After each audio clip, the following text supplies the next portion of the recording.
మా అందరికీ నమస్కారం. ముందలా ఈ కార్యక్రమానికి విచ్చేసిన తల్లిదండ్రులకి పిల్లలందరికీ నా హృదయపూర్వక ధన్యవాదములు. వాస్తవంగా ఈరోజు మిమ్మల్ని సెలబ్రేట్ చేసానికి, మీ అచీవ్మెంట్ని సెలబ్రేట్ చేసానికి ఈ కార్యక్రమం పెడతాం జరుగుతుంది. ప్రభుత్వం ఆలోచన ఒకటే, పేదరికం వల్ల పిల్లలు చదువుకి దూరం అవ్వకూడదు. ప్రైవేట్ పాఠశాలల్లో, జూనియర్ కళాశాలలో ఎట్లయితే విద్య అందిస్తున్నారో దానికి ధీటుగా అందించాలని గౌరవ ముఖ్యమంత్రి గారు నన్ను హెచ్ఆర్డీ మినిస్టర్ చేసినప్పుడు చెప్తాం జరిగింది. సెక్రటేరియట్లో కూర్చొని మేము అనేక నిర్ణయాలు తీసుకుంటాం, కానీ ఆ నిర్ణయాలు అమలు చేసేటప్పుడు మేము అందరం ఫీల్డ్కి వెళ్తాం. దాంట్లో ఒక నిర్ణయం గవర్నమెంట్ జూనియర్ కళాశాలలో మధ్యాహ్న భోజనం పథకం. నా ఆలోచన ఏంటంటే, గతంలో పెట్టాం, మధ్యలో తీయేస్తారు, మళ్ళీ తీసుకురావాలి, అట్లనే నేను ఆలోచించా. కానీ నేను ఎప్పుడైతే పాయకాపురంకి వెళ్ళి చెల్లితో కూర్చుని మాడుతూ ఉన్నాను, ఆమెతో భోంచేస్తూ మాడినప్పుడు ఆమె చెప్పింది, నాకు అమ్మ నాన్న లేరు, మా అమ్మమ్మ నన్ను గత 10 సంవత్సరాలుగా చేపలు అమ్మి చదివిస్తుంది, మీరు ఇచ్చిన భోజనం వల్ల ఈరోజు మా అమ్మమ్మ పైన భారం తగ్గిందని చెప్తాం జరిగింది.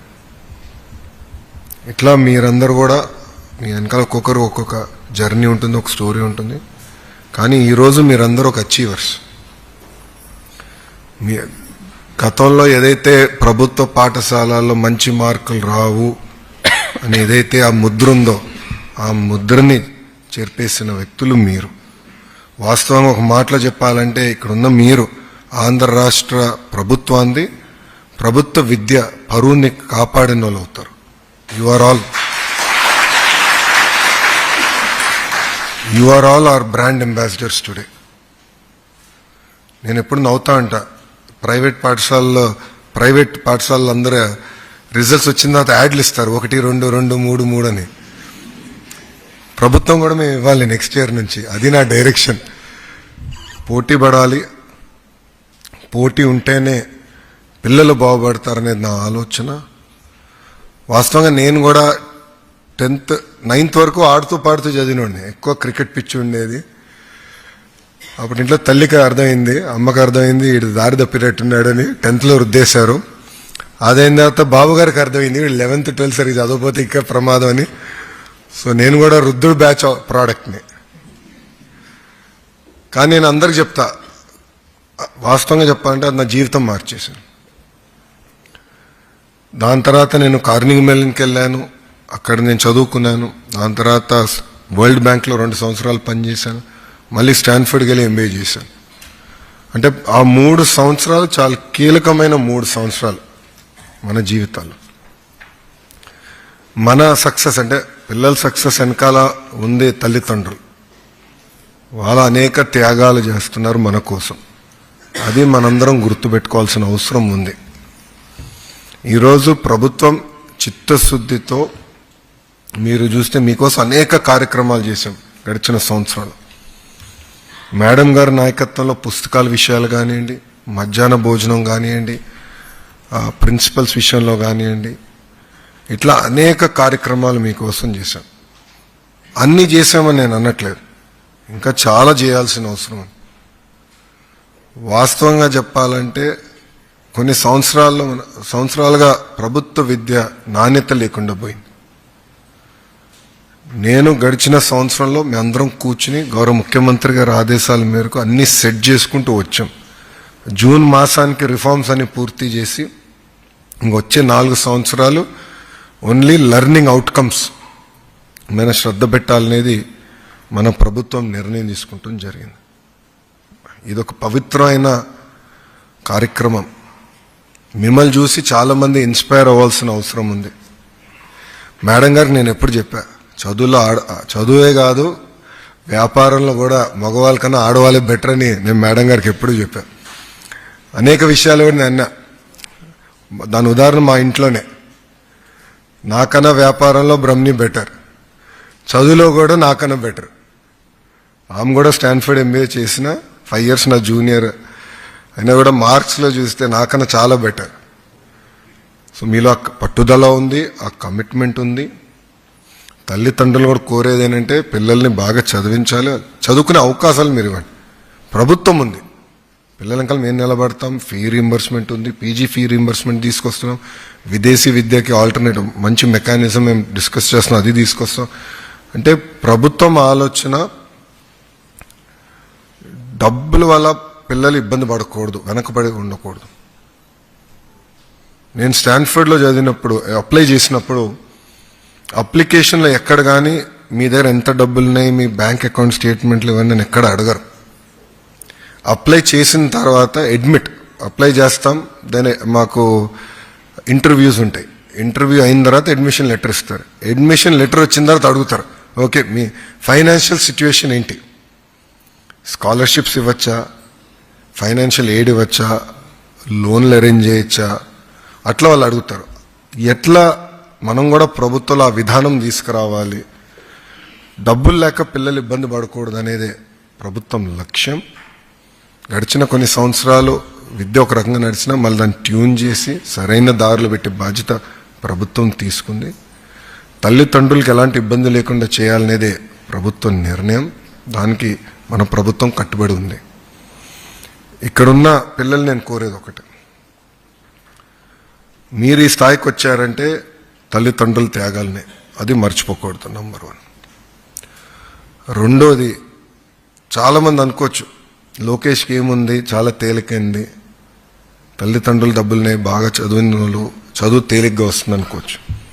కానీ మీరు చూస్తే నేను ఎప్పుడు గెలవని నియోజకవర్గంలో పోటీ చేశా, అంటే 40 సంవత్సరాల గెలవని నియోజకవర్గంలో పోటీ చేశా. కారణం ఏంటంటే కష్టపడాలి, స్ట్రగుల్ ఉండాలి, అప్పుడే పైకి రాగలుగుతాం. చాలామంది ఆశ్చర్యపోయారు, నేను విద్యాశాఖ మంత్రి అవ్వాలంటే చాలామంది ఆశ్చర్యపోయారు, చాలామంది వద్దని చెప్పారు. నాకు సంఘాలు ఉంటాయి, మీకు ఎందుకు ఈ గోల్ అంతా, మీరు మేనేజ్ చేయలేరు, పిల్లలు ఈ పేపర్స్ ఈ గోల్ ఎక్కువ ఉంటుంది మీకెందుకు, అందుకే నాకు కావాలి అని చెప్పారు. గతంలో పంచాయతీరాజ్ గ్రామీణాభివృద్ధి శాఖ చేసిన, ఈసారి లేదు విద్యాశాఖ నేనే కోరినప్పుడు ముఖ్యమంత్రి గారు అంత తేలిక ఏమి ఇవ్వరు, టార్గెట్స్ పెట్టి నాకు ఇచ్చారు ఆయన. అంటే ఉన్నత విద్యలో ఏం చేయాలి, ఇంటర్మీడియట్లో ఏం చేయాలి, స్కూల్ విద్యలో ఏం చేయాలి. ఇది మీ అందరికి ఎందుకు చెప్తున్నానంటే ఎవరో కెరియర్ తీసుకుంటున్నారు కనుక మనం కూడా అదే కెరియర్ తీసుకోవాల్సిన ఆలోచన ఉండకూడదు. ఆల్టర్నేటివ్ మనం ఆలోచించాలి. ఈరోజు అందరం ఐటీ ఐటీ ఐటీ అనుకుంటేనే కరెక్ట్ కాదు. ఈరోజు అనేక అవకాశాలు వస్తున్నాయి. కొన్ని ఉదాహరణలు ఇస్తా. సోలార్ సెల్ మ్యానుఫ్యాక్చరింగ్, ఈరోజు క్యాబినెట్ మీటింగ్ ఉండే మాకు పొద్దున. సోలార్ సెల్ మ్యానుఫ్యాక్చరింగ్ కంపెనీ, ఒక కంపెనీ క్లియర్ అయింది. ఇంకో కంపెనీ నిన్న మీటింగ్ పెట్టుకున్నా. ఇది నెల్లూరు జిల్లాకు వస్తే ఇంకో కంపెనీ మనకి అనకాపల్లి జిల్లాకు వస్తుంది. అది నిన్న మీటింగ్ పెట్టుకుని నెక్స్ట్ క్యాబినెట్ మీటింగ్ క్లియర్ అవుతుంది. ప్రకాశం జిల్లాకి రిలయన్స్ వాళ్ళు కంప్రెస్డ్ బయోగ్యాస్ ప్రాజెక్ట్స్ వస్తున్నాయి.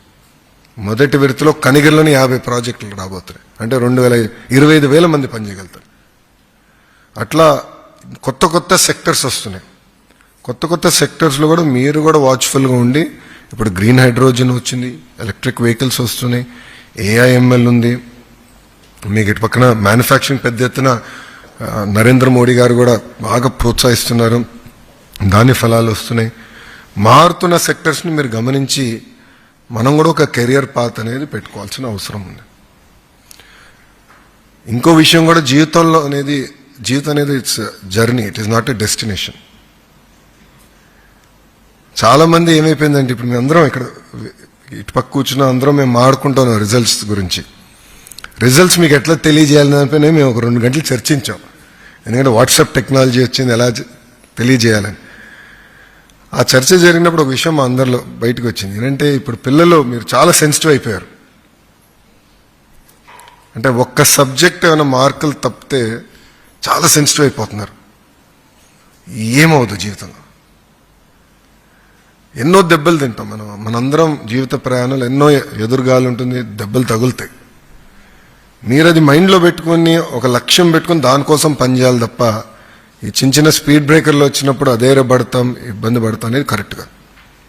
దేవుడు అందరికీ ఒక పరీక్ష పెడతాడండి, ప్రతి కుటుంబానికి ఒక రకమైన పరీక్ష పెడతాడు. కానీ ఆ పరీక్ష జయించే శక్తి కూడా దేవుడు మనకి ఇస్తాడు.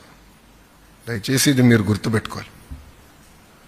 ఈరోజు ప్రభుత్వం ఒక బాధ్యతతో మిమ్మల్ని ముందలు ప్రోత్సహిస్తుంది. మీ ఏదైతే కళ్ళనో దానికి కట్టుబడి మేము కూడా ఉన్నాం, అన్ని రకాలుగా సహకరిస్తాం. నేను ఫీడ్బ్యాక్ చూశాను, చాలామంది అందరం కూడా ముందల తల్లిదండ్రులకి ఉపాధ్యాయులకి మనం గౌరవిస్తాం. వాళ్ళ వల్లనే ఈరోజు ఈ స్థాయికి వచ్చాం.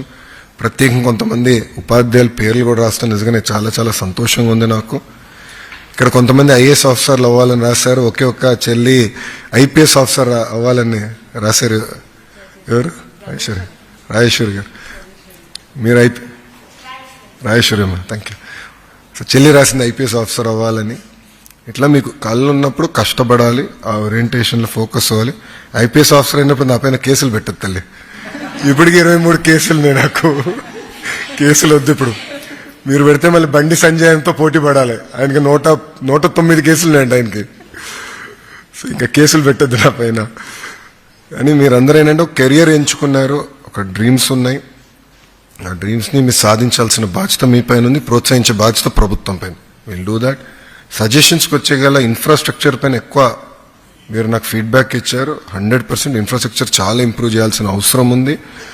దానికి ఒక రోజులో అయ్యేది కాదు అది, ఎందుకంటే ఇది కొన్ని సంవత్సరాలుగా ఇగ్నోర్ అయింది. కానీ ఒకే రోజు అన్ని చేస్తామని కూడా చెప్తాం కరెక్ట్ కాదు, కానీ చేయాలని తప్పనుంది. కార్యాచరణ పెట్టుకుని మేము చేస్తాం. యూనిఫామ్స్ ఒకటి నేను సర్ప్రైజ్ అయ్యా. అందరు చాలా మంది అన్నారు, ఒక కనీసం 6-7 అడిగినారు ఇంటర్లో యూనిఫామ్ ఇస్తే బాగుంటుందని కోరారు. అది మేము చర్చించాం, కానీ మేము అనుకున్నాం ఇది ట్రాన్సిషన్ కదా, మళ్ళీ కాలేజ్ కట్టుకు వెళ్తారు కదా, యూనిఫామ్లు అవసరమా అనుకున్నాం. దానిపైన గురించి కూడా మనం ఆడదాం, దాంట్లో ఎలాంటి డౌట్లు అవసరం అనిపిస్తే చేద్దాం కూడా. ప్రభుత్వం సిద్ధంగా ఉంది, అదే దాంట్లో ఎలాంటి సందేహం లేదు. ఇట్లా మీ ఫీడ్బ్యాక్ అంతా మేము చాలా సీరియస్గా తీసుకుంటాం. ఇది మిమ్మల్ని ఏదో వాల్ పైన రాసేదని కాదు, మీరు రాసిన ప్రతి ఫీడ్బ్యాక్ మేము సీరియస్గా తీసుకుంటాం. మన ప్రభుత్వం ఆలోచన ఒకటే, మీరు ఇస్తున్న ఫీడ్బ్యాక్ తీసుకుని మీ తర్వాత వచ్చే బ్యాచెస్కి మెరుగైన సదుపాయాలు ఎట్లా కల్పించాలి, లెర్నింగ్ అవుట్కమ్స్ ఎలా కల్పించాలి. మర్చిపోయా, మీరు ఇంకో మాట కూడా రాశారు, కాంపిటేటివ్ ఎగ్జామ్స్ కోచింగ్. అది నేను చూశాను, మీరు అది రాశారు. డెఫినెట్లీ చేయాల్సిన బాధ్యత ఉంది, కానీ అది చాలా కఠినమైన పని, అంత తేలిగైన పని కాదు మాకు కూడా. ఎందుకంటే అలవాటు లేదు. గవర్నమెంట్ జూనియర్ కళాశాలలో కానీ హై స్కూల్ ప్లస్లో కానీ ఇతర దాంట్లో కాంపిటేటివ్ ఎగ్జామ్స్కి చేస్తాం. బట్ ఆ బాధ్యత కూడా మా పైన ఉంది, అది సీరియస్గా మేము తీసుకుంటున్నాం ఫీడ్బ్యాక్ని. మన ప్రభుత్వ లక్ష్యం ఒకటే, మన సమస్యలు ఏమున్నా మనం కూర్చుని మాట్లాడుకోవాలి, మీతో చర్చించాలి, తెలుసుకోవాలి, దాన్ని ఎట్లా పరిష్కరించాలనే బాధ్యత మా పైన ఉంది. సో గౌరవ ముఖ్యమంత్రి గారు ఈరోజు కూడా కేబినెట్ మీటింగ్లో మాకు అదే చెప్పారు. అన్నీ మీకు అనుకుంటే ప్రమాదం, నిరంతరం మీరు నేర్చుకోవాలని పదే గౌరవ ముఖ్యమంత్రి గారు కూడా మాకు చెప్పారు. ఇది దయచేసి మీరందరూ గుర్తుపెట్టుకోవాల్సిందిగా కోరుకుంటున్నాను. అంతేకాకుండా ఈరోజు చూస్తే మహిళలే పెద్ద ఎత్తున ఇక్కడ మంచి టాపర్స్గా ఉన్నారు. సో ఇది అన్ని రంగాల్లో మీరు ఇట్లనే వెళ్ళాలి, అన్ని రంగాల్లో మీరు ముందరికి వెళ్ళాలి. దేశంలో అద్భుతమైన అవకాశాలు ఈరోజు మనకు వస్తున్నాయి. జియోపొలిటికల్ రేస్లో భారతదేశం చాలా కీలకమైన పాత్ర వహించబోతుందని నేను బలంగా నమ్ముతున్నాను. ఇక్కడున్న కొన్ని సూచనలు ఇస్తున్నా. ఫ్రీడమ్ అనేది డబుల్ ఎడ్జ్ స్వర్డ్. ఎందుకంటే ఇప్పుడు మీరు అందరు కాలేజ్కి వెళ్తారు, ఫ్రీడమ్ అనేది అది ఎట్లా వినియోగించుకోవాలనేది కూడా చాలా చాలా ఇంపార్టెంట్. ఈ ట్రాన్సిషన్లో మీరు అందరూ చాలా జాగ్రత్తగా ఉండాలి. రెండోది, డ్రగ్స్కి దూరంగా ఉండాలి. మీరు చూస్తే డ్రగ్స్ వద్దు బ్రో అన్న క్యాంపెయిన్ తీసుకున్నాం. అది వచ్చే అకాడమిక్ ఇయర్ నుంచి, అంటే ఈ జూన్ నుంచి ఇంకా సీరియస్గా తీసుకుందాం అంటున్నాం. మీరు ఉడ్తా పంజాబ్ సినిమా చూసారు ఎవరన్నా? మీరందరూ చూడాలి, ఒక ఓటీటీ పైన ఉంది, చూడాలి. అంటే డ్రగ్స్ వల్ల ఎలా ఒక తరం నాశనం అవుతుందని, చాలా డేంజర్. సేమ్ థింగ్ గంజాయి విషయంలో కూడా ఏంటంటే ప్రభుత్వం చాలా సీరియస్గా ఉంది. గౌరవ హోంమంత్రి గారు అనిత గారి నాయకత్వంలో మేమందరం కేబినెట్ సబ్ కమిటీలో ఉన్నాం. మేడం గారు కూడా దానిపైన చాలా సీరియస్గా తీసుకుంటున్నారు. సో డ్రగ్స్ విషయంలో కూడా మీరు చాలా సీరియస్గా ఉండాలి. రెండోది, జీవితాంతం కుటుంబానికి అండగా ఉండాలి. చదువుకున్నాం, ఉద్యోగాలు వచ్చేసినాయి, ఆ పని ఒత్తిడిలో మనం ఆలోచిస్తాం, వెళ్ళిపోతాం. నేను కూడా ఏంటంటే పని ఒత్తిడిలో అమ్మతో మాట్లాడాలనే విషయం కూడా మిస్ అయిపోతాం. నేను ఇప్పుడు అలారం పెట్టుకున్నాను నా ఫోన్లో, లేదంటే దేవాంశతో మాడడం కూడా మర్చిపోతాను కొన్నిసార్లు. అలారం పెట్టుకుని నేను అది ఒక హ్యాబిట్గా చేసుకుంటున్నా. మనం ఈ రోజు ఈ స్థాయికి వచ్చామంటే వాళ్ళ వల్ల వచ్చాం. కుటుంబాన్ని మనం ఎప్పుడు మర్చిపోకూడదని మిమ్మల్ని అందరినీ కోరుతున్నాం. అదేవిధంగా ఒక రెస్పాన్సిబుల్ సిటిజన్గా ఉండాలి మనందరం. ఏదో తప్పు జరుగుతుంటే ఇది నాకెందుకులే అనే యాటిట్యూడ్ కరెక్ట్ కాదు. మనం అందరం ఫండమెంటల్ రైట్స్ గురించి మాట్లాడతాం, ఫండమెంటల్ డ్యూటీస్ గురించి ఎవరో మాట్లాడడం. మేము మంగళగిరిలో స్వచ్ఛ మంగళగిరి కార్యక్రమం చేపట్టాం. ఎందుకంటే బాబు గారు చాలా ప్రతిష్టాత్మకంగా తీసుకున్నారు చేయాలని. ఒక 30 days ప్రోగ్రాం పెడితే 1000 టన్నుల చెత్త బయటకు వచ్చిందండి. ఒక మంగళగిరి కార్పొరేషన్లో 1000 టన్నుల చెత్త బయటకు వచ్చింది. ఆ చెత్త అక్కడేసి మనమే కదా. భారతదేశంలో మనం చెత్త రోడ్డు పైన వేస్తాం, మనమే అమెరికా యూరోప్కి వెళ్తే చెత్త ఎక్కడేయం. సో ఫండమెంటల్ డ్యూటీస్ కూడా చాలా చాలా ఇంపార్టెంట్. ఇది మీరు సీరియస్గా తీసుకోవాలని మిమ్మల్ని కోరుతున్నా. ఇంకో పక్కన కొంతమంది ఇక్కడ ఆంటర్ప్రినర్స్ అవ్వాలి, బిజినెస్ నేర్చుకోవాలి అని కోరారని కూడా మేడం గారు నాకు చెప్తాం జరిగింది లంచ్లో. మీరందరూ జాబ్ సీకర్సే కాదు, జాబ్ క్రియేటర్స్గా కూడా ఆలోచించాలి. ప్రభుత్వం చేయాల్సింది చేస్తుంది, కానీ మీరు కూడా ఆలోచించాలి. అనేక ఐడియాస్ మీలో ఉన్నాయి, అది హార్నెస్ చేసే కెపాసిటీ కూడా మీలో ఉంటుంది. ఇది దయచేసి గుర్తుపెట్టుకోవాలని మిమ్మల్ని అందరినీ కోరుతున్నాం. విద్య అనేది కేవలం మార్కుల గురించి కాదు. You are toppers, no second thoughts about it. Hats off to you, you have achieved. But మనం మిస్ అయ్యేది ఏంటంటే క్యారెక్టర్, విలువలు, వాల్యూస్. ఇది మనం మర్చిపోకూడదు. ఇది కానీ ఒక్కసారి పోతే ఇంకా మన జీవితాంతం ఎవరు నమ్మరు. ఇది గుర్తుపెట్టుకోవాలని మిమ్మల్ని అందరినీ కోరుకుంటూ, dream big but stay grounded. జీవితంలో మీరు అందరూ అద్భుతంగా సక్సెస్ సాధిస్తారు, నాకు ఎలాంటి డౌట్ లేదు. మీలో ఉన్న పట్టుదల నాకు అర్థమైంది. ఎంత పైకి ఎదిగినా అంత తగ్గి ఉండాలి. ఈరోజు గౌరవ ముఖ్యమంత్రి గారు ఫీల్డ్కి వెళ్తే అందరూ దూరం పెట్టి ఎందుకు టీ షాప్కి వెళ్తున్నారు, వాస్తవాలు తెలుసుకోవాలి, కూర్చోవాలి, నేర్చుకోవాలన్న ఆలోచనలో ఆయన ఉన్నారు.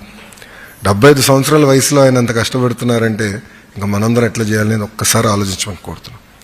So dream big, stay grounded.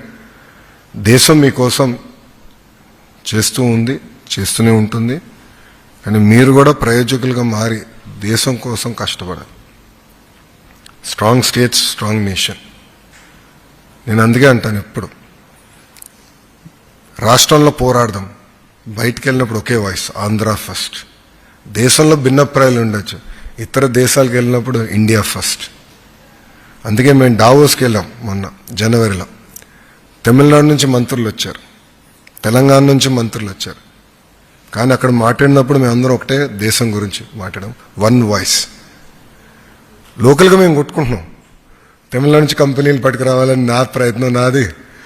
తెలంగాణకి ఎవరిని వెళ్తుంటే వాళ్ళని ఎట్లా మనం ఆకర్షించుకోవాలనేది పోరాడతాం. బట్ బయటికి వెళ్తే one voice, that is India first. ఇది దయచేసి గుర్తుపెట్టుకోవాలని మిమ్మల్ని అందరూ కోరుకుంటూ, మీరు చాలా ఫీడ్బ్యాక్ ఇచ్చారు నాకు. మీకు అందరికీ చాలా అద్భుతమైన ఆస్పిరేషన్స్ ఉంది. ఆ ఆస్పిరేషన్స్ని నర్చర్ చేసే బాధ్యత ఇక్కడ వేదిక మీద మేము అందరం తీసుకుంటాం, గైడ్ చేస్తాం, నర్చర్ చేస్తాం. కానీ మిమ్మల్ని అందరం చివరికి కోరేది ఒకటే, ఫండమెంటల్ రైట్స్తో పాటు ఫండమెంటల్ డ్యూటీస్ కూడా గుర్తుపెట్టుకోండి. All of you should become responsible citizens. అది చాలా చాలా అవసరం. Thank you very much. ఒక మాటలో చెప్పాలంటే నా అదృష్టం మీ అందరితో కూర్చుంటాం. ఎందుకంటే నేను ఎప్పుడూ టాపర్ని కాదు, నేను ఓన్లీ ఫ్రెండ్స్ ఆఫ్ టాపర్ని. అసలు ఆశించడం కూడా ఆలోచన వచ్చేది కాదు. అందరు చదువుతుంటే బాగా చదువుతున్నారులే, మనం అంత సీన్ లేదనుకుని బ్యాక్ బెంచర్, అబ్సల్యూట్ లాస్ట్ బెంచ్లో కూర్చున్నాడు నేను. లిటరలీ లాస్ట్ బెంచ్ నాది ఎప్పుడు. కానీ నిజంగానే we are really proud of you, you made us proud. నన్ను ఒక మాట చెప్పాలంటే, ప్రభుత్వ విద్య పరువుని మీరందరూ కాపాడారు. ఈరోజు అందరూ డిస్కస్ చేస్తున్నారు. క్యాబినెట్ అయిన తర్వాత కూడా,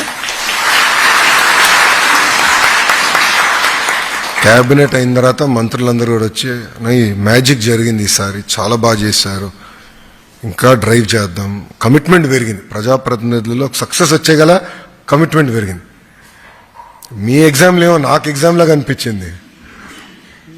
అడగండి, వేదిక మీద అందరూ తెలుసు. ఇదేదో నాకు ఎగ్జామ్, దేవాంశ్ ఎగ్జామ్ రాసిన అంత టెన్షన్ పడేవాడు కాదేమో.